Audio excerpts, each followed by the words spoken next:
Vitamin D, often dubbed the sunshine vitamin, is much more than just a nutrient for strong bones. It plays a crucial role in our overall health, influencing everything from immune function to metabolic processes. With nearly 1 billion people worldwide estimated to be deficient, understanding the factors that affect our vitamin D levels is more important than ever, especially as obesity and type 2 diabetes continue to rise. Determinants of 25-OHD homeostasis. Vitamin D, a fat-soluble vitamin, is critical in various physiological processes, including calcium metabolism, bone health, and immune function. The journey of dietary vitamin D begins in the small intestine, where it is absorbed and incorporated into chylomicrons, lipid transport molecules that facilitate the movement of fats and fat-soluble vitamins through the bloodstream. From the intestine, dietary vitamin D travels to the liver, bound to vitamin D-binding proteins, and is closely associated with chylomicrons and lipoproteins. Both dietary and endogenously synthesized vitamin D, known as cholecalciferol, undergo metabolic transformations in the liver. This process is crucial because how vitamin D is transported and metabolized can significantly influence its bioavailability and effectiveness in the body. The association of oral vitamin D with chylomicrons and lipoproteins allows for more rapid hepatic delivery.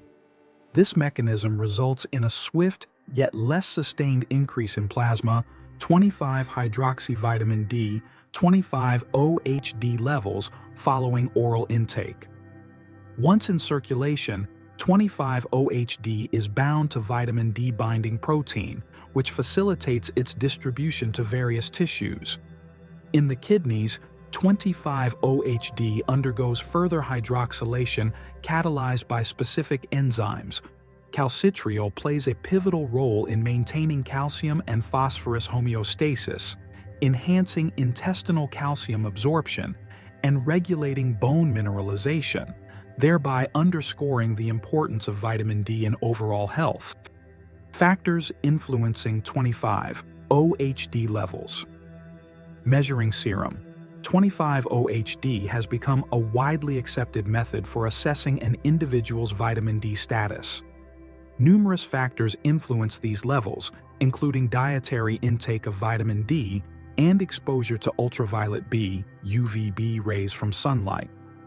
UVB exposure converts 7-dehydrocholesterol, a compound found in the skin, into vitamin D. This conversion is significantly impacted by seasonal variations in sunlight, leading to fluctuations in 25-OHD serum concentrations.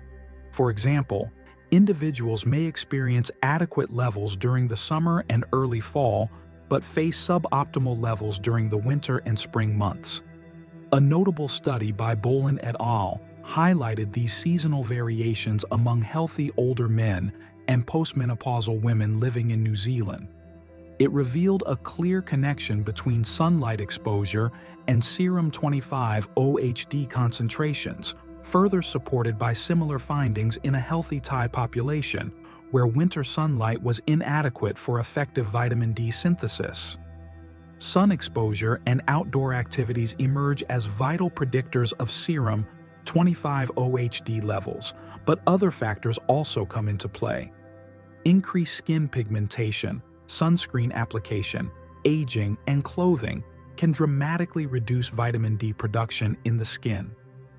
Interestingly, these seasonal variations extend beyond vitamin D levels to affect metabolic control in individuals with type 1 diabetes.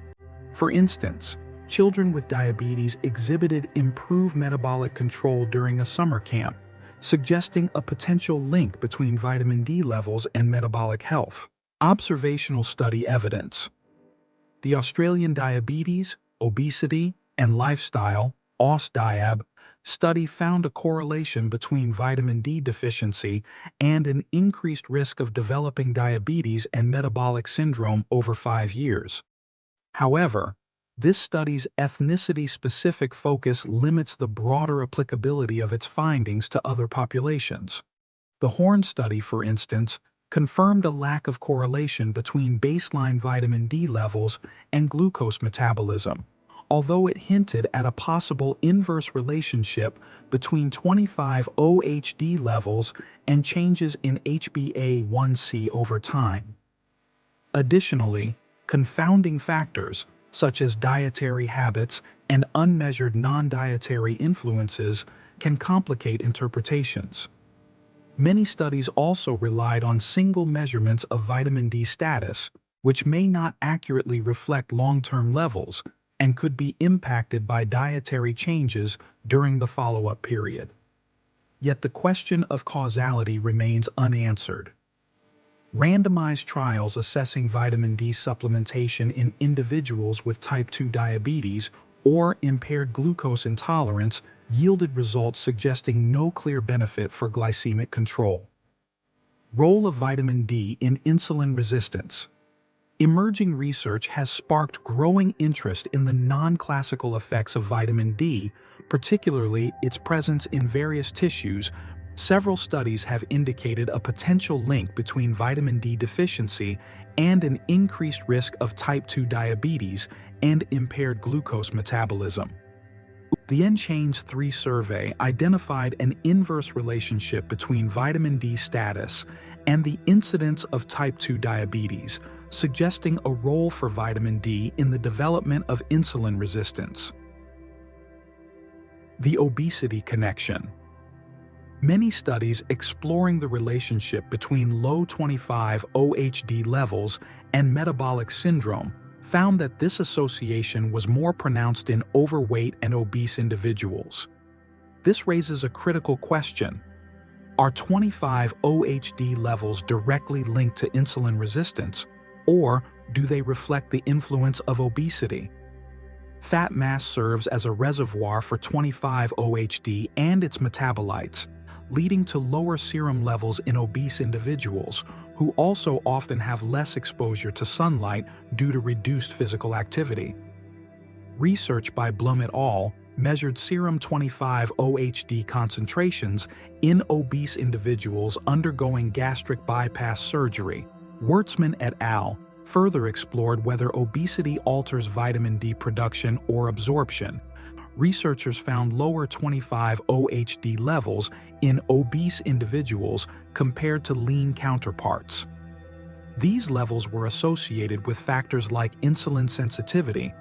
However, body size emerged as the most significant predictor of 25-OHD levels, reinforcing the idea that adipose tissue is the primary determinant of hypovitaminosis D in this population.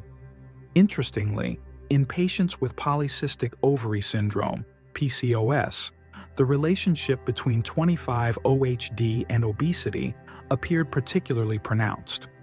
While vitamin D deficiency did not directly influence insulin resistance development in these individuals, obesity was identified as the best predictor of 25-OHD levels. Nevertheless, it remains plausible that vitamin D deficiency could exacerbate insulin resistance related to obesity. Thanks for watching our exploration of the essential benefits of vitamin D. Stay informed, stay proactive, and take control of your health. Please like, comment, and subscribe. Thanks for watching, and we'll see you in the next video.